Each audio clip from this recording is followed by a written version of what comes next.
Hi everyone, James Egersdorff here, previewing game week 28 of the Fantasy Premier League. It seems like it's been quite an age since the last game week because of the FA Cup break. Game week 27 was a really high scoring week for a number of managers, myself included. I thought I'd done pretty well. I got 82 points, but sadly that was a red arrow down to 1672 overall. Not a disaster, I don't feel, because I think it was important that week you got a pretty high score, and it was likely because of the number of players that were scoring so highly that a lot of managers would fly up through the rankings, and there'd be a lot of people going up and down because of the high scores. So I still feel that's a pretty good platform to build upon, especially now as we go into the really key part of the season. So the agenda on a lot of managers' minds at the minute is what to do with the chips, how to navigate the potential double game weeks, but also how to navigate the blank game weeks, particularly game week 31 that's coming up soon. So I'm going to chat about that today. I've done quite a bit of research into this and prep just to get some of my ideas across to you guys. So I'm going to work to the assumption that in game week 31 Spurs are going to beat Rochdale in that replay and therefore not have a fixture against Newcastle. That'll need rearranging. So that leaves us with only 4 fixtures. So what that means is fewer fixtures, simply there's fewer points available. So that's going to make it harder to get a high score and harder to predict a high score that game week. 8 teams are playing. One of those teams is West Brom, bottom of the league, 3 wins in 30-something games. Pretty unlikely you're going to want to get too many of those players, if any, into your team. Out the 8 teams playing, Liverpool you'd say are probably the only desirable team in there where you'd feel confident putting those players in your team and returning points. So I think most people have probably got Salah already. Lots of managers will have Salah and Firmino, like myself.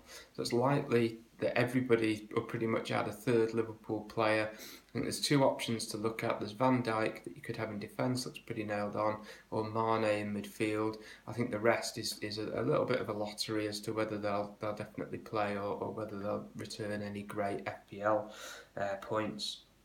So I really think that for game week 31, my message is don't get too excited. Don't worry if you've not got a full 11 or if maybe you've only got 6 or 7 players that start that week. Don't start panicking now with 3 other game weeks to come that you need to start shipping in a load of players from teams like Huddersfield, Crystal Palace, Stoke, Everton, Watford or Bournemouth.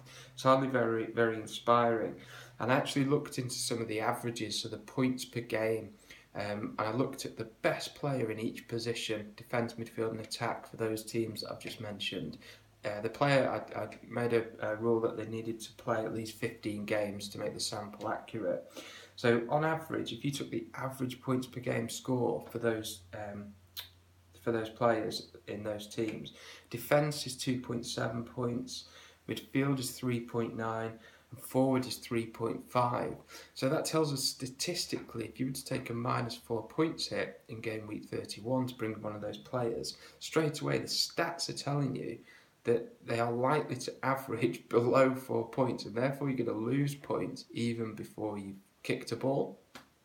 Okay, so understandably, on the flip side, one of those players, they could do great and have a really good game. We can get higher than, obviously, that average. Equally, they could get below. But the point I'm making is that if you were to go on the probability, which is we've talked about in other videos, that's what FPL is about. The probability is telling you that's what those players are likely to score. There's also the challenge that you're going to be stuck with these guys if you put them in your team and maybe you don't have your wild card, or you haven't got a good strategy to get them out your team again. You're going to be stuck with players whose average scores are telling us they're pretty low, so that you're hardly going to fly through the rankings. And likewise, if you're in competition with managers who have got, say, 11 of these players or a combination of these players in their team, and you might not have the full complement, they're not going to get great ground on you. They're not going to pull away. The stats are telling us these players are probably going to score fairly low unless it's an unusual scenario. So I just wouldn't get too worried. I'd focus on the game weeks before then, 28, 29 and 30.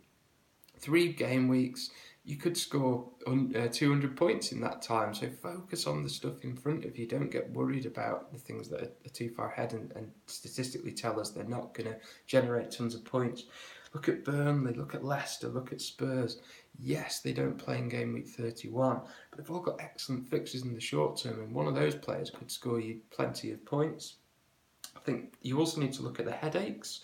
Chelsea, Man City, Man United, all bad fixtures. Plus, they've got the Champions League during that period, and it's a game where, with the exception maybe of Man City, who've pretty much got one foot in the next round, Chelsea and Man United in particular, big games there. So we're looking at what do we do with Alonso, what do we do with Aguero, what do we do with David De Gea. Focus on the big teams, focus your headaches, focus your problems on the big players. Remember last week we talked about the roulette wheel and the probability of getting points. These big players are the guys that are like your red or black or your odds and evens. These are the guys that are more likely every week, irrespective of opponent, likely to return some points. It's because they play for the big teams that like to win more matches. To win more matches, you need players to score positively, clean sheets, goals, assists. That's what FPL is all about. So don't get bogged down in the smaller teams who aren't so good, who are harder to predict.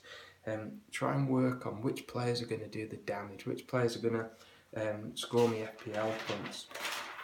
So if we talk about the chips, if you've got the free hit chip, I would probably keep that. Right now, I'd also keep onto the wild card as long as you can. I think that those two will be valuable towards the latter 5 or 6 game weeks. As it stands, we can't plan for the double game weeks because we don't know when they are. So again, don't get too excited with that. We think it's going to fall game week 34, game week 37, but the Premier League has a tendency of surprising us. They've put matches on Thursdays. They've been creative with rearrangements in the past. So have a rough strategy, but don't get too bogged down sticking to it. Again, my advice is focus on the next 3 game weeks. They're the fixtures we can see. They're the game weeks we can prepare for. Plan for what's in front of you. There's lots of points to be had there. We talked about the big hitting players, Alonso and Aguero, and people that you might consider moving out. Alonso, for me, I think unless you've got... it's likely you'll have bigger priorities, I think, than shipping out Alonso.